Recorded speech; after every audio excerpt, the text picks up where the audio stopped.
लाडकी बहीण योजना महायुती सरकारची डोकेदुखी ठरत आहे।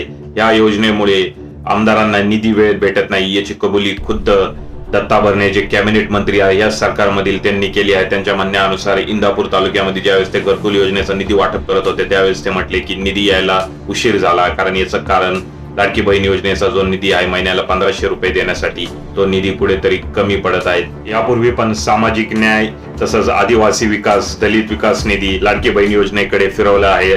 त्यानंतरही लाडकी बहीण योजनेचा ताण सरकारवर कमी होत नव्हता, त्यामुळे सरकारने आता दारू दरवाढी केलेली आहे, ज्यामुळे 1400 कोटी रुपयांचा अतिरिक्त निधी जमा होत आहे। लाडक्या बहीण योजनेतील लाभार्थ्यांना वेळेत निधी देण्यासाठी सरकार कुठेतरी अपयशी होत आहे।